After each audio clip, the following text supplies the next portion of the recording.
सहित गोटे कर्मशाला रे 3 दिन बितेबार सुजोग पाई मोर गोटे सौभाग्य। पूर्वतन केंद्र मंत्री सुषमा स्वराज से नहांती स्वर्गारोहण करगले। ममता से 3 दिन भर अजाड़ी देते मो स्मृति हो रही है।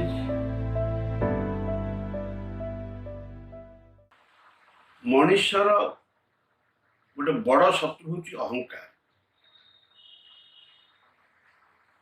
अहंकार टाक जो छाड़ीदेव ताले सी जो स्तर मनीष हूँ, प्रशासक हूँ, व्यवसायी हूँ कि राजनेता हूँ, से निश्चित भाव में गोटे सफल मनीष समाज रे प्रतिष्ठित हम। मु कहबार उद्देश्य है केंद्र रे मंत्री थिले जड़ा महिला कथा कहूँ, मुख्यमंत्री रही एभली जड़े महिला मान सर्वभारतीय स्तर ना अच्छी संस्पर्श आसिली अति निकट रे 3 दिन धरिक लगातार सहित मिसिक कार्य करी देखिली। एते सुंदर व्यवहार, एते सुंदर आचरण एवं अहंकार एते सुनाम था कि एते क्षमतार अधिकारी हो अहंकार बोली ना संस्पर्श आसिली। से कथा आज मन पकड़ापी मुझे सी होती सुषमा स्वराज। 1995 मसीहार कथा। सुषमा स्वराज सर्वभारतीय स्तर में गोटे मीडिया वर्कशॉप गणमाध्यम कर्मशाला गले आयोजन। सबू राज्य लोक जाइछंती, सब प्रतिनिधि माने प्रत्येक राज्य जन जन लेखाएं प्रतिनिधि जोग दे पारे। से हिसाब रे मु ओडिशा रो मु जाइथिली, मते पठाइथिले।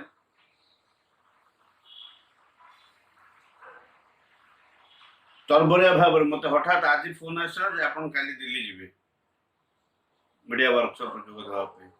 सांगे सांगे बाहरली। तेणु से जो भुवनेश्वर गला मो टिकेट रिजर्वेशन है सब थुआई गली। दिल्ली रे पहुंचला सांगे सांगे मु सुषमा स्वराज फोन कली स्टेशन। स्वामी स्वराज कौशिक से धरले बढ़े देले फोन टी सुषमा स्वराज को। मुझे परिचय देली से कहले ठीक अच्छे आपण ओडिशा भवन आसी जातु। ओडिशा भवन रे आपन रूम रिजर्व कराई आप रही। आप नित्यक्रम सारिकी आप पार्टी ऑफिस के आसतु। से पार्टी ऑफिस पार्लियामेंट पासटा मिल आमर जो वर्कशॉपटा हम पार्लियामेंट भितर हम।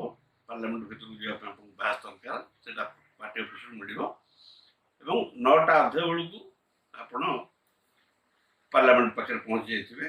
9टा अधे पार्लियामेंट भितर प्रवेश करेंगे। 10टार वर्कशॉप आरंभ हम। तुरंत आसली मो रिजर्वेशन होशा भवन में नित्यक्रम सारे तुरंत पार्टी ऑफिस जाते देखली सुषमा स्वराज कौटी बस रूम कोटा देखली पाईगली।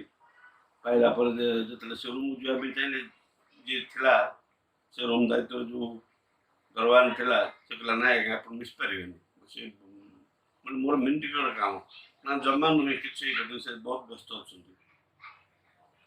मैं देखु आमर कथोपकथनटा सी रूम भीतर बसिकी शुणी पारे। चटकिन पदा को पड़े आसल मो कांधा ऊपर हाथ पकड़ देखी भाई साहब आप ओडिशा से आए ना। हाँ ठीक ना आसुन कही मत नहीं गले जी मत सांगे धरिकी से निजे गले जी पार्लियामेंट पास दूसरी कहले भाई साहब ओडिशा से आए उनका पास दे दीजिए पार्लियामेंट पास। से कहला मुझे सब पैकिंग कर सारे से पार्लियामेंट चलतु मुझे देदेवी खोलिकी दे दिंतु ना मैंने एत नम्र भाव में कहले ना आगे मुझे पैकिंग कर आउ थे बांधीदेवे कौन अच्छे असुविधा कौन अच्छे ଲୋକଟି ବାଧ୍ୟ ହେଲା ସେ ପ୍ୟାକିଂ ଖୋଲିଲା ଖୋଲିକି ମୋର ପାସଟି ମୋତେ ଧରେଇଦେଲା ତାପରେ ଆଉ ଥରେ ପ୍ୟାକିଂ କଲା ସେଠୁ ମୋତେ ପଚାରିଲା ଆପଣ କେମିତି ଯିବେ ପାର୍ଲାମେଣ୍ଟ ମୁଁ କହିଲି ଦେଖିବି କ'ଣ ସେ ଟ୍ୟାକ୍ସି ଫ୍ୟାକ୍ସି କ'ଣ ମିଳିବ ନା ତାର ଠିକ୍ ଅଛି ରହ କହିକି ସେ ତାଙ୍କ ନିଜ କାର୍ ଡାକିଲେ ଏଇ ଡ୍ରାଇଭରକୁ ସେ ନିଜେ ବସିଲେ ଏବଂ ମୋତେ ବି କହିଲେ ବସନ୍ତୁ ଆଉ କିଏ ଯିବାର ଅଛି ଆଉ 2-3 ଜଣ ବି ଯିବା ପାଇଁ ଥିଲେ ସମସ୍ତଙ୍କୁ ସାଙ୍ଗରେ ଧରିଲେ ପାର୍ଲାମେଣ୍ଟ ଗଲେ ପାର୍ଲାମେଣ୍ଟରେ ପହଞ୍ଚିବା ପରେ ସିଏ ରହିଗଲେ ଏବଂ କହିଲେ ନା ନାଇଁ ଆହୁରି କିଏ ସେମିତି ଅସୁବିଧାରେ ପଡ଼ିଥିବ କାଳେ ପାର୍ଟି ଅଫିସର ଥିବେ ଆସିବା ପାଇଁ ବ୍ୟସ୍ତ ହେଉଥିବେ ତେଣୁ ଗାଡ଼ିଟା ନେଇକି ଯାଅ ଯେଉଁମାନେ ଥିବେ ସେମାନେ ନେଇ ଆସିବ ତାଙ୍କର ବ୍ୟକ୍ତିଗତ ଗାଡ଼ି ପର୍ସନାଲ ଗାଡ଼ି ହେଲେ ସେଇଠି 10ଟା ବେଳକୁ ଆମର ୱାର୍କସପ୍ ଆରମ୍ଭ ହୁଏ ସିଏ ତ ସୁଷମା ସ୍ୱରାଜ ନିଜେ ସଂଯୋଜନା କରିଥାନ୍ତି ଏବଂ ଗୋଟିଏ ଗୋଟିଏ ପିରିୟଡ଼ 45 ମିନିଟ୍ ଜଣେ ଜଣେ ବକ୍ତା ରହିବେ କେତେବେଳେ ସୁଷମା କେତେବେଳେ ବାଜପେୟୀ କେତେବେଳେ ଆଡଭାନୀ କେତେବେଳେ ସିକନ୍ଦର ବକ୍ତ କେତେବେଳେ ରାମ ଜେଠମାଲାନୀ କେତେବେଳେ ପ୍ରମୋଦ ମହାଜନ କେତେବେଳେ ନରେନ୍ଦ୍ର ମୋଦି ଏମିତି ଏବଂ କେତେବେଳେ ଆମର ଖବରକାଗଜର ବିଭିନ୍ନ ପ୍ରତିନିଧିମାନେ ମଧ୍ୟ ନା ଥିବା ପ୍ରତିନିଧିମାନେ ପ୍ରତି 45 ମିନିଟ୍ ଲେଖେ ଗୋଟେ ଗୋଟେ ଜଣେ ଜଣେ କ୍ଲାସ୍ କରନ୍ତି ଏବଂ ଆମେ ତ ସବୁ 30-35 ଜଣ ଭିତରେ ଥାଉ ରାଉଣ୍ଡ ହେଇକି ସମସ୍ତେ ବସିଥାଉ ତେଣୁ ସମସ୍ତେ ସମସ୍ତଙ୍କୁ ସ୍ପଷ୍ଟ ଭାବରେ ଦେଖିପାରୁଥିବେ ଯଦି କିଏ ଆଖି ପଡ଼ିଯିବ ତାହେଲେ ଧରା ପଡ଼ିଯିବ ଖାଲି ସେତିକି ନୁହେଁ 45 ମିନିଟ୍ କ୍ଲାସ୍ ହେଇସାରିଲା ପରେ ସମସ୍ତଙ୍କୁ ଥରେ ପଚରାଯିବ ଗୋଟେ ଗୋଟେ ସେ ସମ୍ପର୍କରେ କିଛି କିଛି ପଚରାଯିବ ସମସ୍ତଙ୍କୁ ଉତ୍ତର ଦେବାକୁ ପଡ଼ିବ ତେଣୁ ଆମେ ଧ୍ୟାନର ସହିତ ବସିକି ଶୁଣିବା ଆବଶ୍ୟକ ନିହାତି କିନ୍ତୁ ଆଶ୍ଚର୍ଯ୍ୟ ଏତେ ସୁନ୍ଦର ଭାବରେ କରାଉଥିଲା 9:30 ଆମେ ପାର୍ଲାମେଣ୍ଟରେ ପ୍ରବେଶ କରୁଥିଲୁ ସେ ଭିତରେ ଜଳଖିଆ ସେ ଭିତରେ ଖାଇବା ଏବଂ ରାତ୍ର ଡିନର ମଧ୍ୟ ସେଠି 9:30 ଫେରିବୁ